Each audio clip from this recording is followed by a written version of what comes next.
귀한 시간 되시길 바랍니다. 네. 어떤 사람이 수박을 사가지고 갔어요. 가다가 그만 떨어져가지고 수박이 깨져버렸습니다. 그래서 보니까 수박이 덜 익은 거예요. 그러니까 다시 그걸 주워가 들고 갔습니다. 수박 장사한테. 가지고 아니 내 수박이 이렇게 지금 깨진 데 보니까 하얗게 덜 익었습니다. 제가 찾은 걸 이게 뒤에 싣고 가다가 떨어졌는데 바꿔주세요. 그러니까 수박 타서 뭐하는 줄 아세요? 이 연약한 수박이 떨어져서 얼마나 놀랐으면 속이 하얘졌습니다. 하실래요? 사람들 참 말도 되죠?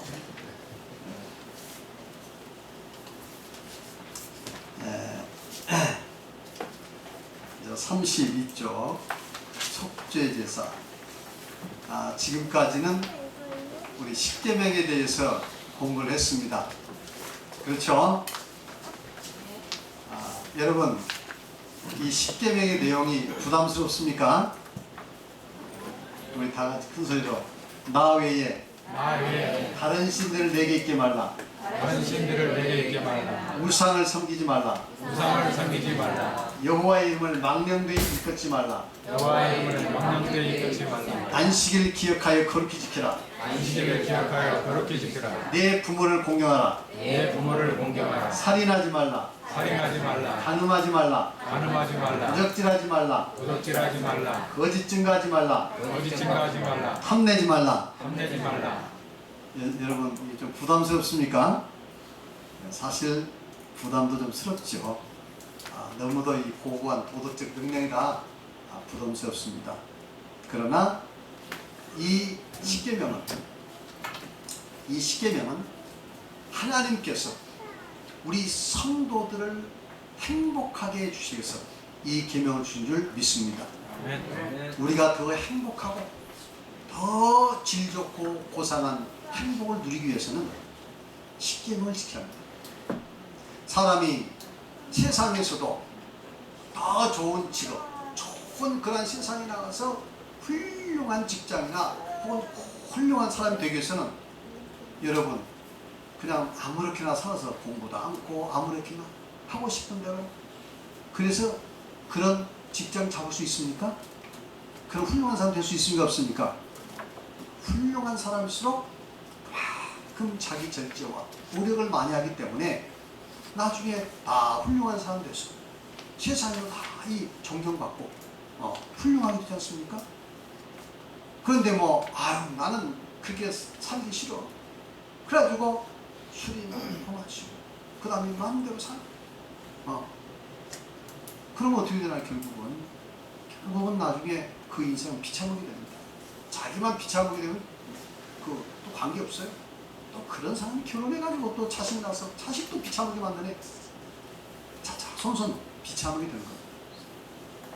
그러니까 세상에서도 잘된 사람은 자기 절제를 합니다. 맞습니까? 네. 하나님께서 우리에게 정말 이 복을 주시기 위해서 이런 계명을 주신 겁니다. 그래서 십계명 안에 친히 말씀하시기를 하나님을 사랑하고 그 계명을 지킨 자에게는 몇 대까지? 천대까지 찾아서선 복을 내시고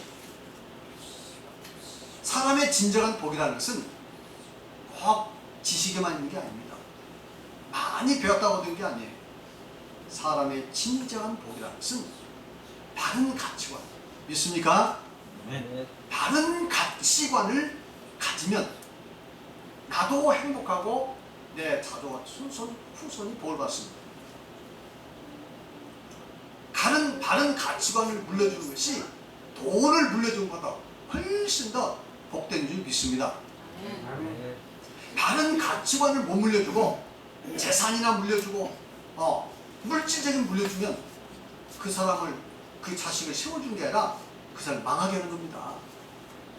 그러나 바른 가치관을 바로 심어주고 재산을 물려주면 여기는 이제 금상첨화겠죠. 그렇죠?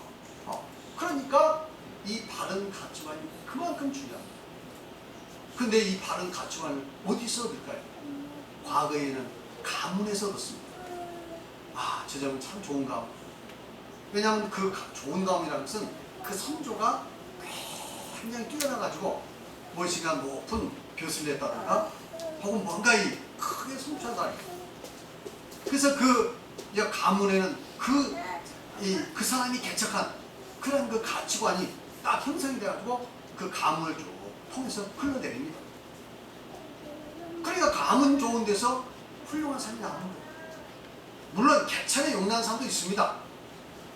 업자가 있어요. 아주 극히 드물죠. 그러나 보편적으로는 이 가문이 좋은 집에서 또 훌륭한 사람이 나오게 되어 있습니다. 그렇습니까? 안 그렇습니까? 그럼 왜 그러냐? 피가 날아서 그런 게 아니에요. 바로 이 기질적인 측면도 있지만 좋은 가치관이 계속 전수가 되니까 혹시 어떤 이 문제가 있어서 좀 그 가문이 좀 몰락할까도 나중에 그런 가문에서 훌륭한 사람이 다 나오게 됩니다. 뼈대 있는 가문이라고 하잖아요.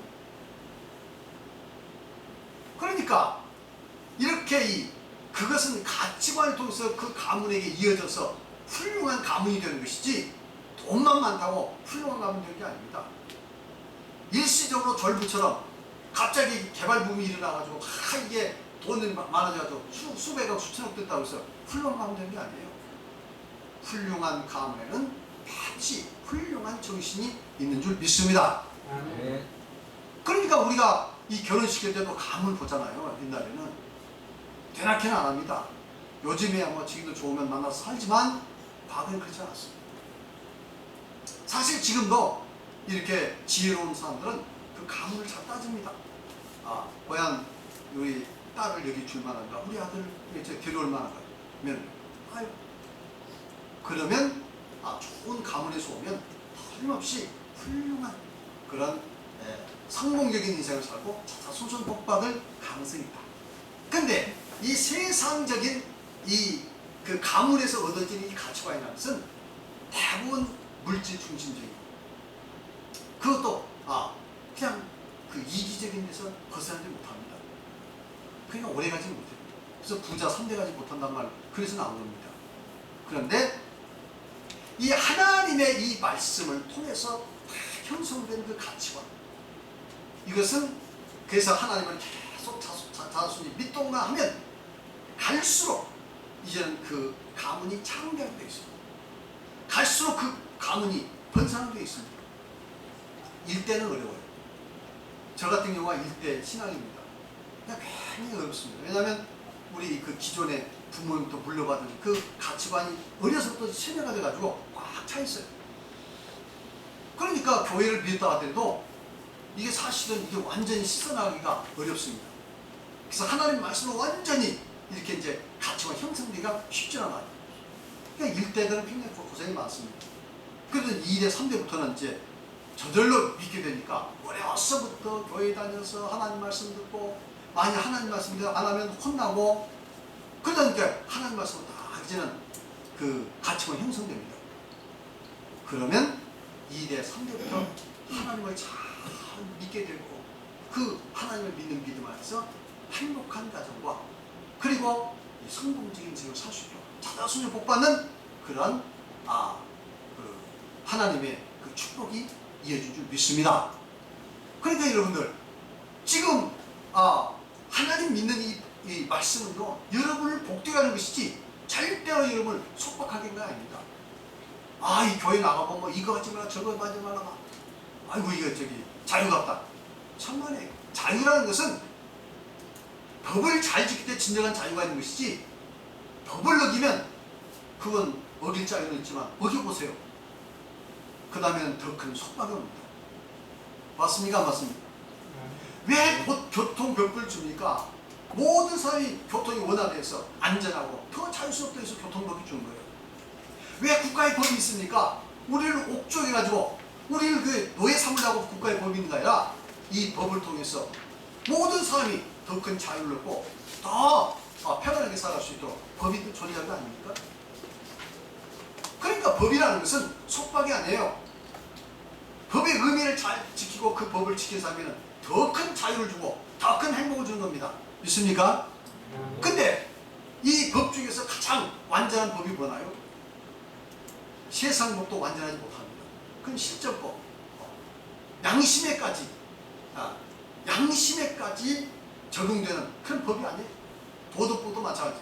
어느 정도 양심에까지 적용을 주지만 도덕법도 사실은 힘이 없습니다. 바로 하나님을 믿는 믿음 안에서 오는 이 하나님의 법, 이것이야말로 우리의 정신과 양심까지도 이를 잘 이렇게 다스려서 결국 그 법으로 인해서 진정한 자유를 주고 진정한 평안을 주고 진정한 행복을 주고, 그것은 나뿐만 아니라 내 후 자손 손손에까지 복을 주는 그런 말씀인 줄 믿습니다. 그 법의 가장 핵심이 뭡니까? 바로 십계명입니다. 여러분, 그래서 우리 교회 오면 십계명을 굳게 세워야 돼. 믿음으로 굳게 세우고 이 십계명을 지키기 위해서 힘써야 되는 것입니다. 그런데 이 십계명을 다 지켜서 우리가 구원 얻을 수 있습니까? 불가능하죠. 구약시대는 이걸 다 지켜야 구원 얻는다고 하나님께 이야기했습니다. 너 이거 다 지켜 구원 얻어? 근데 이제 예수 그리스도 오신 후로는 어떻게 해요? 십계명을 굳게 세워야 돼요. 십계명을 통해서 우리의 바른 양심을 갖고 십계명을 지키려고 힘쓰되 우리가 부족한 것들이 많이 있지만 걱정하지 말고 어디로 가지고 나오라고. 다 바로 예수 그리스도 십자가 앞에 나와서 우리 죄를 자복해라, 우리 죄를 회복해라, 회개해라. 그러면 우리 예수님께서 다 예수님의 십자가에서 피로써 다 이미 다 담당해 주시고 다 깨끗해 주신다. 걱정하지 마라. 그래서 진정한 마음의 평안과 양심의 자유를 가지고 살아갈 수 있게 된 줄 믿습니다. 그래서 이 십계명은 절대 여러분을 속박하는 것이 아닙니다. 여러분이 복받지 않기로 작정하고 내가 그냥 이 세상에서 잘 먹고 살다가 마음대로 살다가 죽으려고 생각하면 이거 무시하고 사도 괜찮습니다. 그러나 여러분이 복받고 여러분 후손이 복받으려면 십계명을 소중히 하시기 바랍니다. 더 나아가서 여러분들이 영원한 하늘나라 갈 소망이 있으시다면 이 십계명을 굳게 세우시길 바랍니다. 여러분 얼마나 감사합니까? 이렇게 하나님은 우리에게 복을 주시려고 이 하나님께서 이 법을 주셨는데 이걸 무시하고 여러분의 생각대로, 여러분의 욕심대로, 여러분이 지금까지 배워온 그 상식대로 살아가면 안 된다. 그걸 다 완전 무시하고 다 버리고 하나님, 나 이제는 하나님 믿기로 작정했사오니 하나님께서 주신 이 법대로 살아가겠습니다. 이렇게 결심하시고 여러분 사시기 바랍니다. 그럼 우리 전능하신 하나님께서 반드시 여러분들의 삶의 구석구석을 살펴주실 줄 믿습니다. 그렇게 십계명을 굳게 세우고 지키기로 힘쓰는 그 성도에게 어찌 우리 하나님께서 복을 주시지 않겠습니까? 마음의 평안을 주십니다. 가정의 행복을 주십니다. 자녀가 잘 되겠습니다. 복 받게 하십니다. 그러니까 우리가 자녀에게 신경 쓸 건 뭐 있습니까? 자녀에게 신경 쓸 것은 하나님 잘 믿어라 하는 것이 최고의 관심이 되어야 할 줄 믿습니다. 하나님만 잘 믿어. 그럼 내가 걱정하지 않겠다. 하나님만 잘 믿어. 그 말은 간단하지만요, 하나님만 잘 믿으면 시원합니다. 애들이 알아서 공부를 해요. 사회냐고도 알아서 다 자기 길 열어갑니다. 믿습니까? 믿습니까? 이 걱정할 필요 없는 거예요. 근데 하나님 안 믿는 자식은 이건 참 걱정입니다. 어떻게 할지 몰라요. 럭비 걱정은 어디 튈지 몰라요. 불행하게 될지, 큰 문제를 일으킬지, 가정 결혼해서 가정 파탄이 날지, 그건 항상 불안해합니다. 근데 하나님 잘 믿는 자녀는 다소간 부자로 살고 가난하로 살건 약간의 차이는 있지는 모르지만 분명한 것은 반드시 행복하게 살게 될 수 있을 줄 믿습니다. 그래서 우리는 이 십계명을 생명처럼 생각하고 십계명을 마음속에 굳게 세우고 여러분 십계명에 따라 살 수 있도록 노력하시길 바라고, 그리고 예수 그리스도를 붙들고 우리 부족한 것은 주님 앞에 정말로 진심으로 이 정직하게 자복하고 회개하고 이렇게 살아갈 수 있는 여러분이 되시기 바랍니다. 그 다음에 속죄의 제사. 그럼 뭐냐면 이제 인간의 완전한 그 행위는 바로 십계명인데 구약시대는 십계명을 다 지켜야 구원한다 이거죠. 그것이 가능하겠습니까? 불가능합니다. 만일 십계명을 다 지켜서 구원 얻어야 한다면 이건 절망입니다. 그러니까 하나님께서 구약시대에는 십계명을 범하면 뭘 줬습니까? 그 십계명을 범하는 것을 죄의 사함을 위해서 제사를 지내라고 한 거예요. 그것이 동물의 속죄제사입니다. 동물의 속죄제사는 크게 어떤 동물 있죠? 주로 양, 가장 많이 들는 게 양입니다. 그 다음에 송아지, 염소. 아주 이제 힘이 없으면 비둘기. 그래서 여러분 이제 그 누가복음을 쭉 읽어보시면 우리 예수님께서 이제 그 난지 8일 만에 할 일을 받으시면서 제사 드릴 때 무엇을 갖다 드린 줄 아세요? 비둘기를 가서 이제 그 제사 드립니다. 왜냐하면 가난하니까. 어쨌든 가난해도 생명이 희생이 돼야 돼. 피를 흘려야 되는 것입니다. 그래서 비둘기나 양이나 소나 염소를 갖다 제사를 드렸다. 구약시대죠. 그러면 신약시대는 뭐냐? 신약시대는 이제 예수님께서 친히 우리 인간의 모든 죄를 다 지시고 이 땅에 오셔서 우리의 죄를 다 십자가에 담당하시고 이제는 십자가의 그 제단에서 제사를 다 지내시고 온 인류를 위해서 그리고 우리 예수님은 이제는 영원히 우리의 화목제물이 지금 되주심과 동시에 우리를 위해서 친히 중보 역할을 해주십니다. 그래서 이제는 신약시대의 속죄제사는 바로 예수 그리스도의 십자가의 속죄제사다. 아시겠죠? 어쨌든 포괄적으로 이 속죄제사는 십계명을 범하면 이 범하는 죄를 사함받기 위해서 준 것이기 때문에 바로 은혜다. 이렇게 말씀드릴 수 있겠습니다. 그래서 구약시대의 은혜는 뭐죠? 구약시대의 꼭 은혜라고 이야기하는 것은 그 동물의 속죄제사입니다. 신약시대는 예수 그리스도의 속죄제사. 순수한 의미에서 행위는 뭐죠? 바로 십계명이다. 아시겠죠? 여러분들 이것을 분별할 수 있어야지 이걸 분별 못하면 이 로마서라든가 히브리서라든가 가장 중요한 구원의 핵심의 문제를 알 수가 없습니다. 자, 그러면 이제 한번 읽어보시면 속죄 제사는 십계명을 범하면 용서받기 위한 방법으로 인간에게 주어진 하나님의 은혜다. 죄의 해결 없이는 어떤 행위나 방법도 구원에 아무런 소용이 없는 것이다. 하나님의 구원의 은혜란 죄의 용서함을 받는 것이다. 하나님의 은혜란 진정한 은혜는 뭐예요? 죄 용서를 받는 것이다. 은혜의 종류가 많습니다. 뭐 우리가 생활에서 물질적으로 풍요로운 것도 하나님의 은혜고 어려움을 만났을 때 어려움은 다 하나님께서 극복해 주신 것도 은혜고 은혜의 종류가 많습니다만은 구원보다 더 중요한 의미는 없죠. 그렇죠? 이 세상에 아무리 이 세상에 큰 성취를 했다 하더라도 천하를 얻다 하더라도 만일 우리가 구원받지 못하면 그 내 성취가 무슨 의미가 있냐 이 말이에요. 우리 예수님께서 말씀했잖아요. 온 천을 얻고도 제 목숨을 잃으면 무엇이 유혹한가? 무엇을 주고 제 목숨을 사오겠느냐? 그러니까 이 세상의 성취 중요합니다. 그러나 그것은 내 생명이 있을 때까지밖에 소용이 없습니다. 그리고 그 이후는 뭡니까? 이제는 구원받는 것만큼 중요한 것이 없습니다. 믿습니까? 네. 믿습니까? 네. 큰 소리 합시다. 우리는 지금 두 마리 토끼를 다 잡으려 합니다. 그렇습니까? 두 마리 토끼 잡. 우리는 이 세상에서 복되게 살아야 합니다. 뿐만 아니라 우리는 구원도 받아야 합니다. 맞죠? 서로 이 세상에서 내가 물질적으로 좀 크게 성공적으로 못 살다 해도 반드시 해야 할 일은 뭡니까? 그게 어디 할 것은 바로 구원 줄 믿습니다. 그래서 제가 그런 얘기 했잖아요. 이 세상에 축복은 있으면 그만, 있으면 좋고 없어도 그만. 그러나 반드시 이 영원의 권, 내세 하늘나라에 가는 것은 반드시 있어야 할 것이다. 믿습니까? 그래서 우리 군산 참빛교회는 제가 여러분들에게 저와 믿음 청하는 동안 반드시 이 두 마리 토끼를 잡도록 해드리겠습니다. 따라만 오세요. 됩니다. 아시겠습니까? 네, 믿으시기 바래요. 안 믿으면 할 수 없는 거예요. 믿으면 되는 거예요. 저는 절대로 잘못된 길로 인도하지 않습니다. 더군다나 특히 구원의 문제에 있어서는 제 이 구원과는 절대 잘못된 리가 없어요.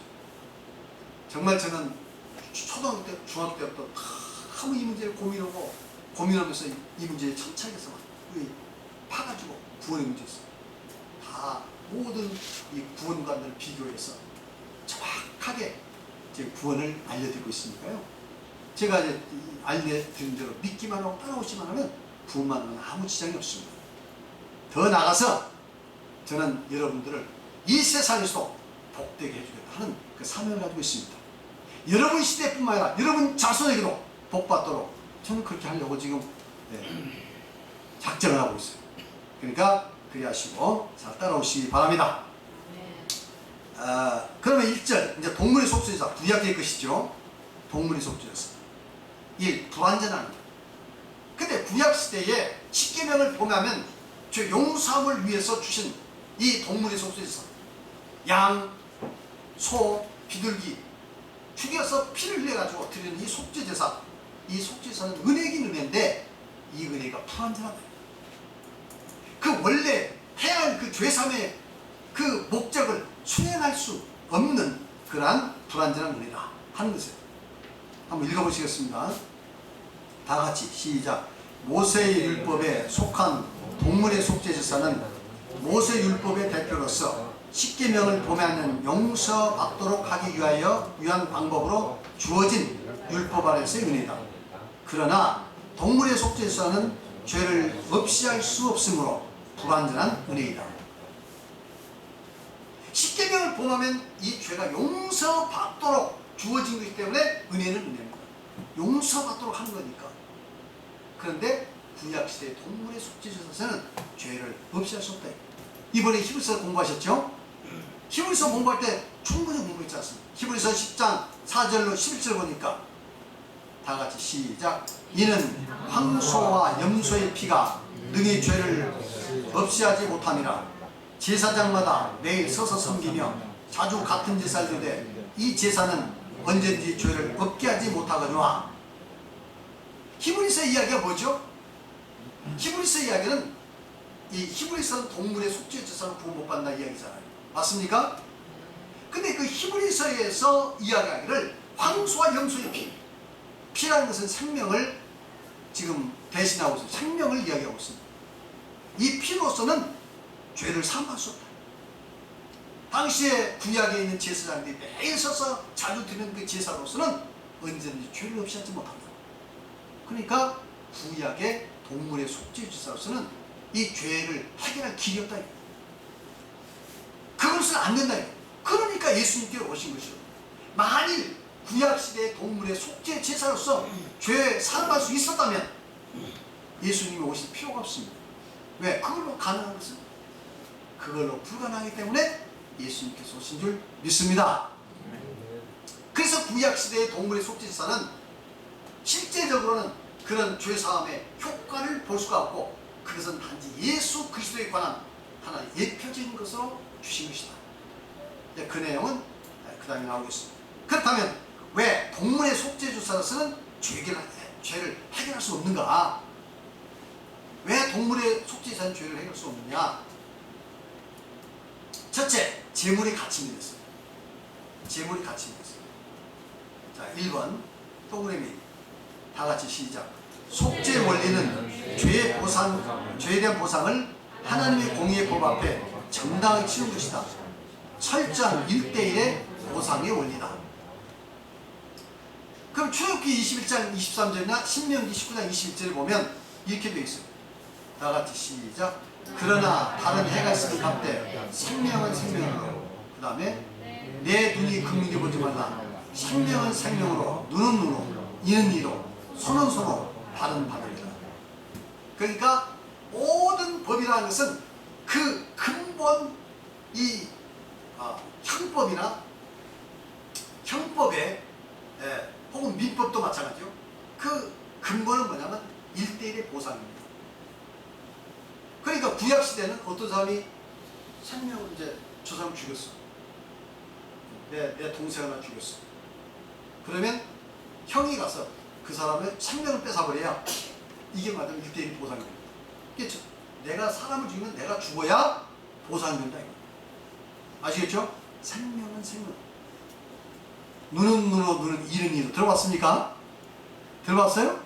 안 믿는 사람도 눈은 눈으로, 이는 이다. 이렇게 이야기를 합니다. 왜냐하면 원수를 갚겠다 이거죠. 내가 해준 대로 내가 갚겠다 이거죠. 그것이 바로 눈은 눈으로, 이는 이로. 이게 성경에서 나온 말이에요. 말하자면 어떤 사람이 눈을 켜가지고 눈을 이제 하나가 상실했어. 눈 하나가 상실됐어. 그럼 어떻게 해요? 자기 눈도 하나 빼버려야 합니다. 그것이 이제 눈을 잃는 거예요. 주먹을 차도 이가 하나 부러졌어. 나가서 주먹을 빼가지고 이를 하나 부러뜨려야 합니다. 그냥 그게 뭐냐면 대가에 대한 지분. 그런데 저 사람이 내 눈을 상했는데 나도 가서 저 사람 눈을 상해버리면 서로 이제 안갚음이 되는데, 이렇게 되면 이 사회가 질서가 이루어지니까 대신 보상을 해요. 그래서 이제 거기에 대한 보상법이 나온 겁니다. 아시겠어요? 눈 하나를 상실했을 때 이 사람이 눈 하나를 가지고 일생을 살면 어느 정도의 이제 그 효과가 있는데 거기에 대해서 보상을 해줘요. 그거 이제 보상이 나온 거예요. 아시겠습니까? 그러니까 법이라는 것은 본래 취지는 1대1의 이 보상의 원리입니다. 철저한 보상의 원리. 그러니까 이 생명을 상실하면 그 생명으로 갚아야 돼요. 맞습니까? 맞나요? 하나님께서 그렇게 공의를 정의하셨어요. 그게 법입니다. 하나님의 법 앞에 이 생명에 대한 가치를 제공해야, 그래야 죄가 용서받을 수 있습니다. 자, 계속해서 2번 시작. 하나님은 공의로우시기 때문에 대가없이 죄를 일방적으로 용서하실 수가 없다. 만일 법의 요구를 무시하고 죄를 일방적으로 용서하신다면 하나님은 법을 어긴 것이 되며 따라서 마귀와 죄인을 심판할 수가 없다. 이게 무슨 뜻이냐면 하나님은 공의세요. 하나님께서 공의시기 때문에 그런 법칙을 공의에 맞도록 다 제정해 놓으셨습니다.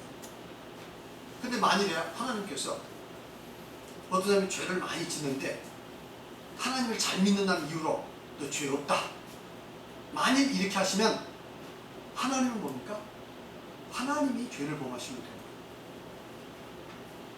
아시겠습니까? 하나님이 죄를 범한 거예요. 하나님이 죄를 범하시면 어떤 현상이 나타나냐? 진짜 마귀 심판 못합니다. 인간 죄를 심판 못합니다. 하나님 죄 있는데 그 심판하는 것은 공의가 맞지 않습니다. 하나님이 악질이거나 폭군이거나 악한 신 같은 건 가능하겠죠.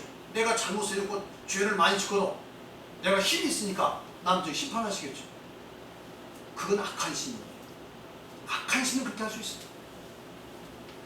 근데 하나님은 선하신 분이시죠. 전능하시지만 선하신 분이죠. 맞습니까? 네. 스스로가 나는 공의롭다고 얘기합니다. 나는 공의롭다. 아니, 공의로우신 하나님이 죄를 지었다고 일방적으로 용서한다? 이건 공의로우신 분이 아닙니다. 아시겠습니까? 네. 그래서 하나님은 우리 인간의 죄를 아무런 대가 없이 일방적으로 용서할 수 없어요. 다만 잘 믿는다는 이유로 일반적으로 용서할 수가 없어요. 그것이 하나님의 고민입니다, 여러분. 아시겠어요? 하나님이 그게 고민이어서 인간을 직접 구원할 방법은 육신을 가지고 이 땅에 올 수밖에 없는 거예요. 그래서 그 고난을 다 받으시고 이 일을 성취하신 겁니다. 왜 하나님이 육신을 오셔야 합니까? 그 이유가 뭐예요? 하나님이 그래갖고 너 구원받고 하시면 왜 안 돼? 전능하신 분인데. 그러나 그럴 수 없는 하나님의 그 사정은 바로 하나님은 공이시다. 하나님은 사랑이시다. 아시겠죠? 아시겠습니까? 네. 왜 이렇게 못 났어요, 다들? 뭔 소린가 하고 지금. 중요한 거니까, 진짜 중요한 거예요. 이거 모르시면요, 여러분 예수 잘 믿는다는 것이 사실은 좀 뭐랄까요, 그 뜬구름 잡기일 수도 있어요. 이걸 제대로 하시는 거예요. 계시록 12장 10절에 보면 다 같이 시작. 내가 또 들으니 하늘에 큰 음성이 있어 가로되 이제 우리 하나님의 구원과 능력과 나라와 또 그의 그리스도의 권세가 이뤘으니 우리의 형제들은 참소하던 자 곧 우리 하나님 앞에서 밤낮 참소한 자가 쫓겨나고. 지금 하나님 앞에서 우리 형제들을 참소한 자가 돼요. 참소가 뭐죠? 참소라는 게 뭐예요? 네? 거짓말로 자꾸 고소하는 건 참소라고 하잖아요. 그렇죠? 참소한다고 그래요. 참소라는 걸 모르시겠어요? 참소라는 것은 뭐냐면 거짓말, 없는 것도 있는 것처럼 계속 이렇게 지금 상대를 모함하면서 그 고소하는 걸 뭐라고 해요? 참소. 모함해서 고소하는 걸 참소라고 해요. 그러면 누가 우리를 참소하고 있습니까? 마귀가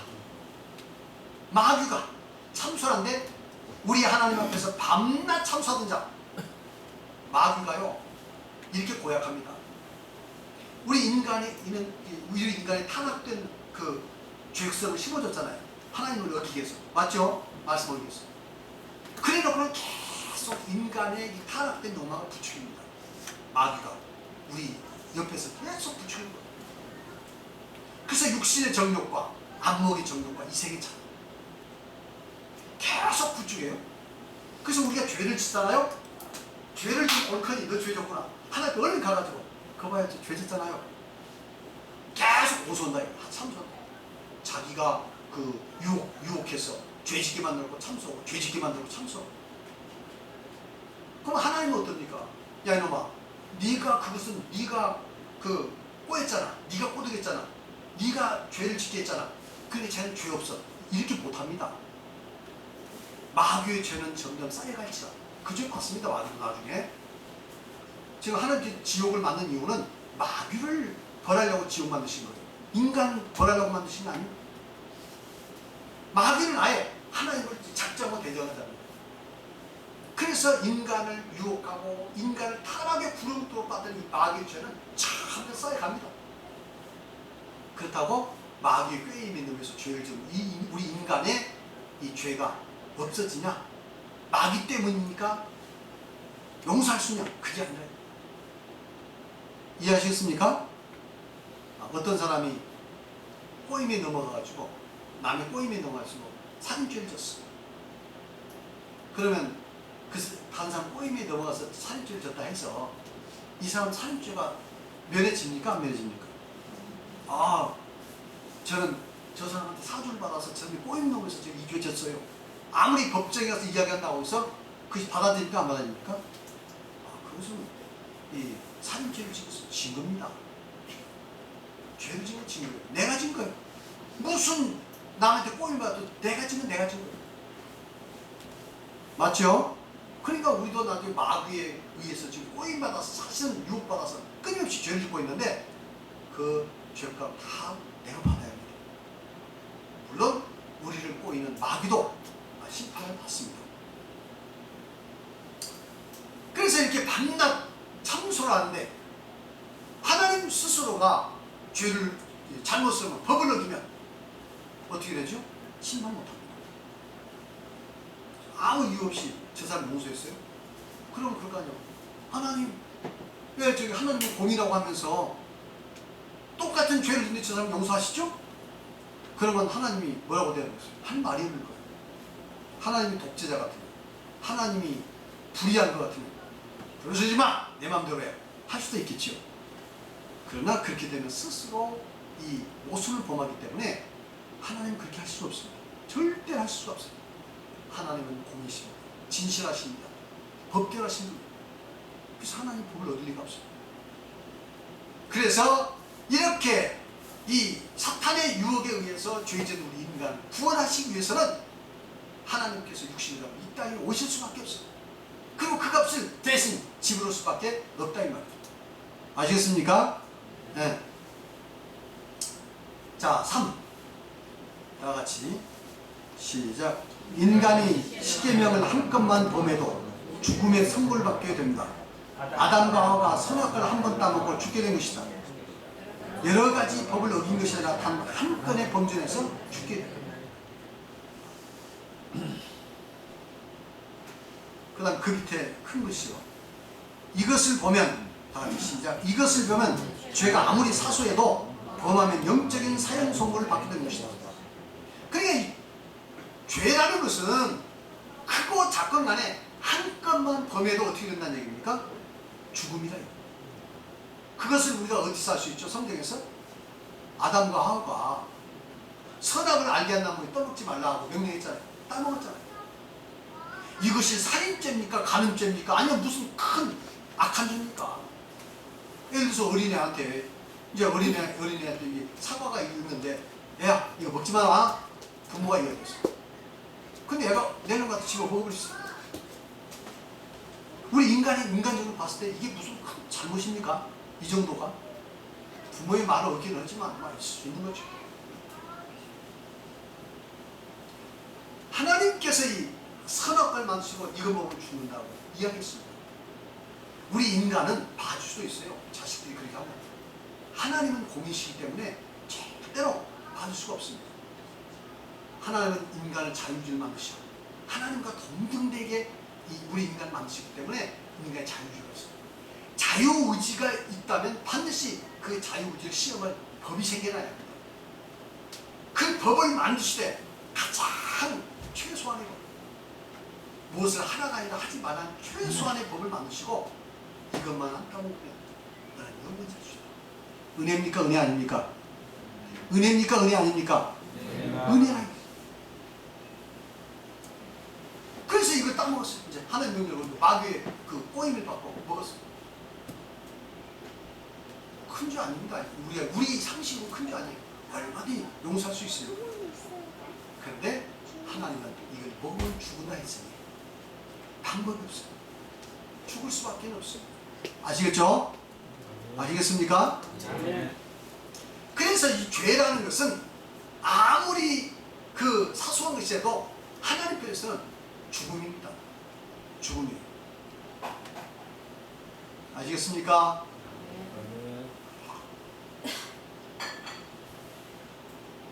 자, 로마서에 보면 수많은 죄들이 나오는데 이렇게 이야기합니다. 로마서 1장 28절 30절.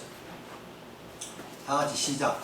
또한 저희가 마음에 하나님 두기를 싫어하며 하나님께서 저희를 그 상실한 마음대로 내어 버려두사 합당치 못한 일을 하게 하셨으니 곧 불의, 추악, 탐욕, 악의가 가득한 자요, 시기, 살인, 분쟁, 사기, 악독이 가득한 자요, 수군수군한 자요, 비방하는 자요, 하나님을 미워하신 자요, 능욕하는 자요, 교만한 자요, 자랑한 자요, 악을 도모하는 자요, 부모를 거역한 자요, 우매한 자요, 배약한 자요, 무정한 자요, 무자비한 자요. 저희가 이 같은 일을 행한 자는 사형에 해당한다고. 하나님의 정하심을 하고도 자기들만 행한 분들은 뿐만 아니라 또한 그 일을 행한 자를 못하니까. 지금 여기서 보면 그 21가지의 죄악이 다 이게 나옵니다. 불의, 추악, 탐욕, 악의가 살이, 시기, 살인, 분쟁, 사기, 악독이 가득한 자요, 수군수군한 자요, 비방한 자요, 하나님 미워하신 자요, 능력한 자요, 교만한 자요, 자랑한 자요, 악을 도만 자요, 부모를 거역한 자요, 우매한 자요, 배약한 자요, 무정한 자요, 무자비한 자요. 21가지 죄악이 나와요. 이게. 여러분, 지금 이 죄에 여러분 연루되지 않은 사람이 한번 손 들어보세요. 나 이 죄에 연루 안 됐다 한 사람. 여기서 보니까 수근수근한 자요. 수근수근 했어요, 안 했어요? 했어요, 안 했어요? 했어요. 다 했지. 저도 했습니다. 안 할래도 되더라고. 그래서 이런 말이 있어요. 가장 친한 친구라 하더라도, 가장 친한 친구라 하더라도 그 친구에 대해서 다른 사람과 이야기를 듣는다면 절대 친구일 수 없다. 그런 이야기를 제가 본 적이 있어요. 그렇습니까?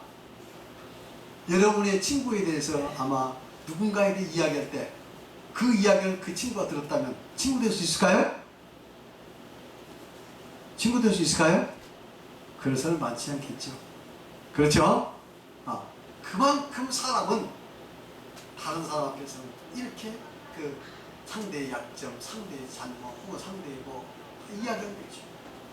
그것이 사실인지 사실인지도 모르고 일반의 사실이 있겠지만 또 부풀려서 이야기할 수도 있는 거예요. 사람이 이와 같이 그뿐만 아니라 여기 보니까 비방하는 것, 교만하는 것, 자랑하는 것, 부모를 거역하는 것, 우매, 이 우매하는 것도 죄합니다. 배약, 약속을 어기는 거예요. 여러분 약속 많이 어겨보셨어요? 어겨보셨습니까? 약속 많이 어겨봤지. 무정한 것. 무정. 자, 이런 일 행하면 어쩐다고요? 사형이다. 사형. 누구의 법에 의해서? 하나님의 법에 의해서 사형당한다. 그러니 여러분들은 사형당할 짓을 얼마나 많이 했냐고요? 매일같이. 그렇습니까? 매일같이 우리는 사형당할 짓을 한다니까. 하나님께서. 그것도 뭐. 로마서 6장 23절에 보니까 다같이 시작. 죄의 싹은 사망이요 하나님의 은사는 그리스도 예수 우리 주 안에 있는 영생이라. 죄의 싹은 뭐라고요? 사망. 죽는다 이거예요. 그래서 우리 인간이 죄를 범하기 때문에 결국은 죄성이 우리 인간에 들어왔고 그래서 인간은 죽게 된 거예요. 서로 우리가 안 죽게 되었다고 그런 죄를 범한다면 심판받아서 언제나 죽게 됩니다. 육체적인 죽음 그 너머에 이제는 뭐가 있습니까? 최후 심판을 받아서 영원한 지옥이라는 둘째 사망 곧 영원한 불, 영원한 지옥에 가는 그런 영원한 죽음. 죽음이란 성경적 의미로 뭐라고 했죠? 분리라다. 분리. 영적 죽음은 하나님 영이 떠나버린 상태가 영적 죽음. 육체적인 죽음은 우리의 영혼이 떠나버리면 육체적인 죽음. 마지막 둘째 사망 곧 불못이라고 계시록 이야기하는데 이것은 지옥에 떨어져 심판받아 지옥에 떨어져가지고 하나님과의 관계에 있으니 영원히 불가능한 이 상태. 뭐라고요? 하나님과의 관계에 있으니 영원히 불가능한 상태. 이것이 곧 지옥이에요. 아시겠습니까? 영생이라는 것은 하나님과의 관계에 개선된 상태. 그리고 이제는 천국에 가서 하나님과 영원히 하나님과의 관계를 맺으면서 하나님과 더불어 사는 것. 이것이 우리는 영생이라고 이야기를 합니다. 아시겠죠? 그래서 죽음이라는 것은 사라진다, 없어진다 뜻이 아니라 바로 하나님과의 분리다, 또 분리다 하는 의미가 되겠습니다. 그러니까 우리가 지금 이렇게 살아있지만 물과 성령으로 거듭나지 못하면 하나님과 분리된 상태이기 때문에 영적으로 죽었다고 이야기합니다. 그래서 세상 사람들은 살아있는 것 같지만 하나님 눈으로 볼 때는 영적으로 죽은 상태예요. 그것을 에스겔 선지자에서는 그 꼴짝에 그 해골들이 가득한 것을 보면서 세상의 사람들이 다 저렇게 죽었다. 해골들이. 근데 이제 하나님 말씀이 들어가고 그러니까 이제 살아 움직이고 살이 힘줄 생기고 살이 생기고 그 다음에 생기 하나님 영이 들어가니까 비로소 이제 살아나는 놀라운 그 역사를 환상을 에스겔서 37장에 보여주고 있잖아요. 그것은 바로 예수 그리스도를 통해서 이런 영적 생명이 부활한 소생하는 그런 것을 보여주고 있습니다. 그래서 우리는 물과 성으로 건너서 그와 같이 영적 생명을 우리가 영성적인 회복이 돼서 나중에 이제 우리 주님 재림하실 때 다 우리가 변화하면서 주님을 맞이합니다. 우리 주님이 오시기 전에 죽은 사람들은 육체와 영혼이 분리돼서 영혼은 어디로 갑니까? 이제 낙원에 가서 거기서 편히 쉬다가 우리 주님 오실 때 육체 부활되면 그 영혼이 결합이 돼서 영광으로 변화돼가지고 이제 영원한 하늘에 들어간 거 아니겠어요? 우리에게는 이런 소망인 줄 믿습니다. 이 소망을 여러분 분명히 아셔야 돼요. 분명히 알고 믿어야 구원받는 것이지 믿지 않고 적당히 해서 구원받는 보장이 없습니다. 저는 여러분들에게 확실히 구원받는 길을 가자는 겁니다. 구원받을지 못 받을지 모르는 그 길 가서는 안 된다 이 말이에요. 그렇습니까? 네. 자, 그 다음에 이제 다 같이 시작. 죽게 된 인간의 생명을 구하기 위해서는 인간과 동일한 가치를 가진 생명임과 동시에 죄 없는 생명이 속가, 즉 속전으로 하나님의 법 앞에 바쳐져야 한다. 왜냐하면 율법에는 생명은 생명으로 갚으라고 되어 있기 때문이다. 속가라는 게 뭐죠? 죄를 용서받기 위해 필요한 가치는 어떤 것을 속가라고 합니다. 속가, 속은 뭐냐면 어떤 그 일정한 그 가치를 지불하고 죄 용서받는 것. 이걸 속죄라고 해요. 그 속가라는 것은 그 죄를 용서받기 위해서 일정한 값을 지불하게 된 그 가치는 무엇을 뭐라고 해요? 속가라고 그러고, 속전은 뭐죠? 돈전자. 일자가, 그러니까 가끔 그러잖아요. 돈을 주면 죄가 용서되는 경우 있잖아요. 그 뭐라고 하죠? 보속금. 들어보셨어요? 보호 때 속이 뭡니까?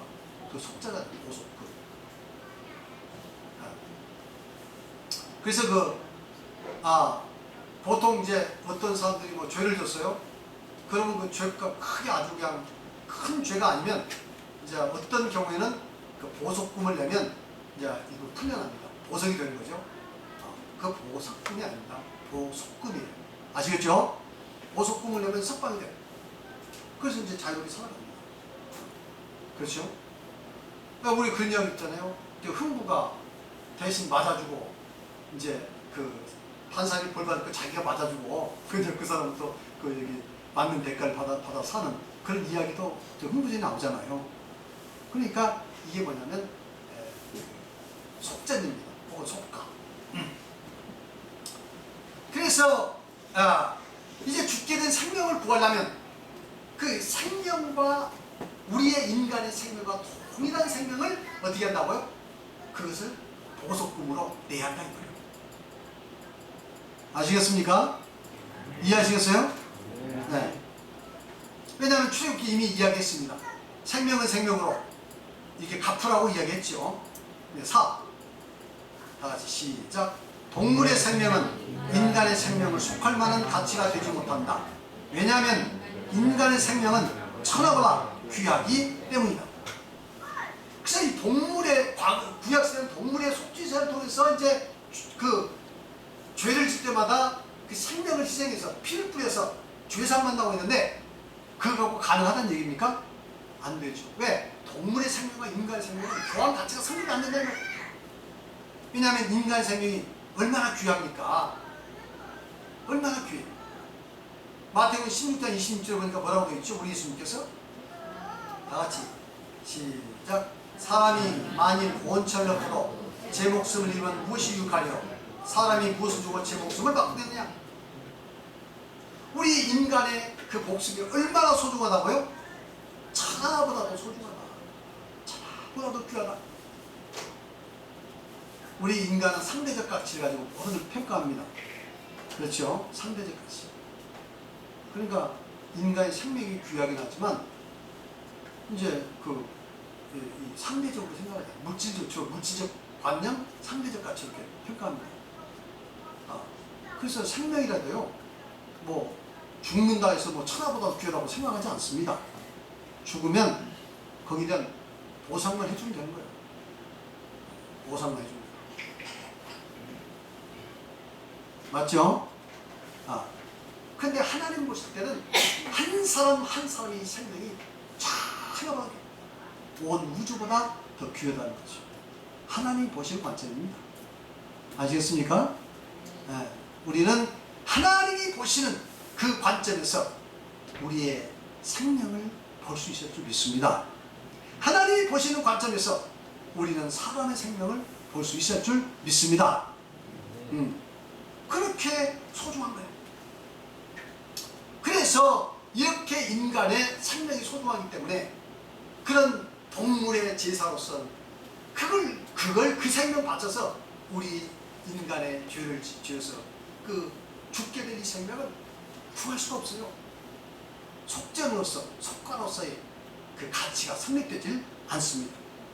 그래서 시편 49편 6절을 8절을 보면 다윗은 이 진리를 깨달았어요. 구약시대에. 다윗은 대단한 사람입니다. 여러분, 다윗은 단순히 훌륭한 그런 한 번도 전쟁에 패해본 적이 없으니까 얼마나 대단한 사람이에요. 다윗은 전쟁에 패해본 적이 없습니다.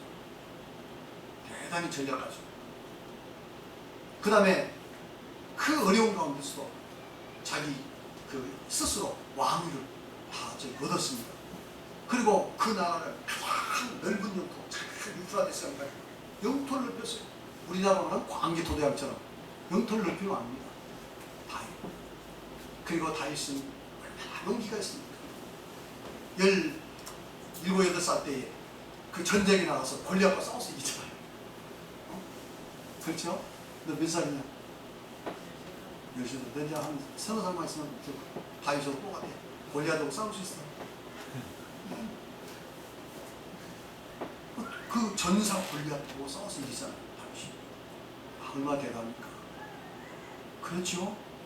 그 다음에 또 그 수공을 찾다든지 요즘 말로 말하면 기타를 잘 치는 거. 얼마나 절묘하게 연주하는지 사울이 이게 저기 마귀가 이제 들어와가지고 고통당할 때 자기가 하프 연주를 쫙 해주면 이게 마귀가 나가고 마음이 편했습니다.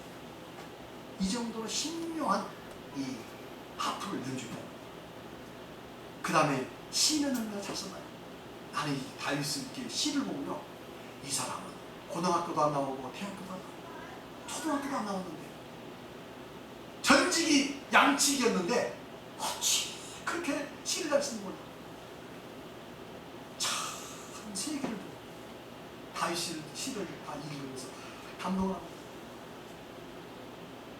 그 다윗의 시 중에서 유명한 시가 시편 23편이잖아요. 여호와는 나의 목자시니 내가 부족함이 없었다.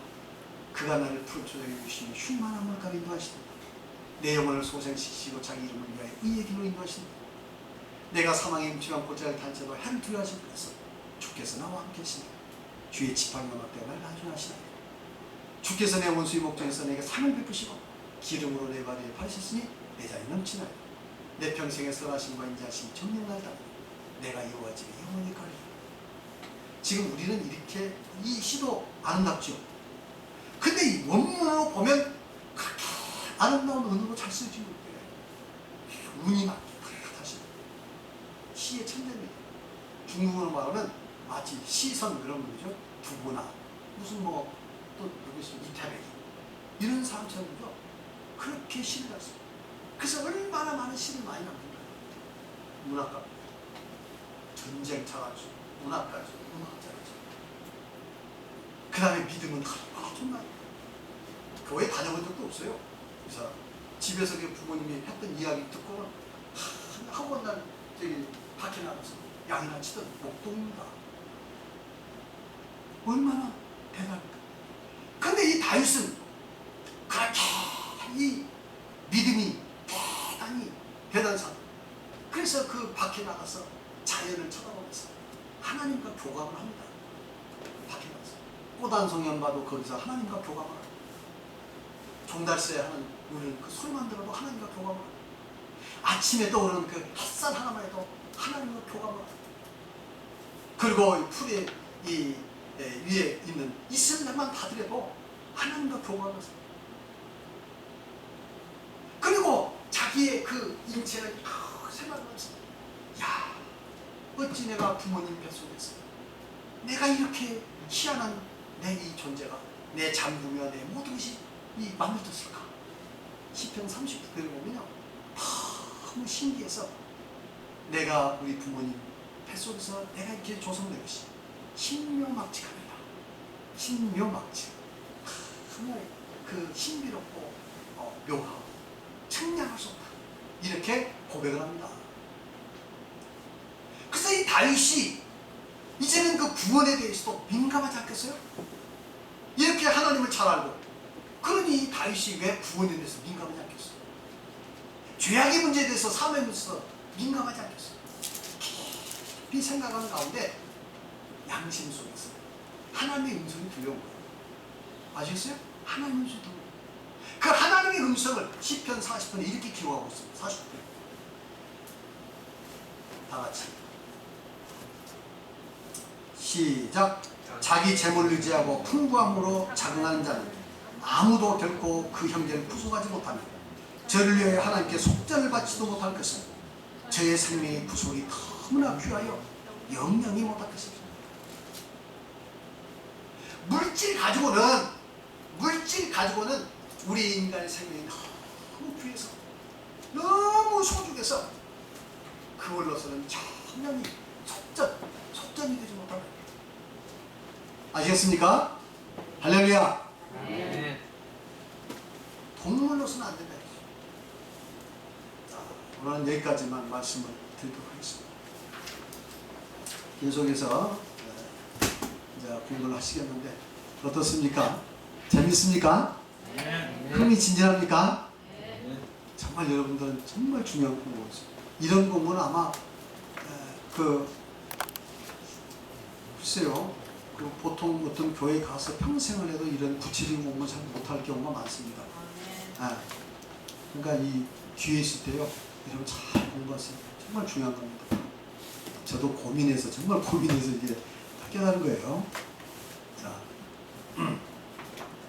기도하셨습니다. 하나님 감사합니다.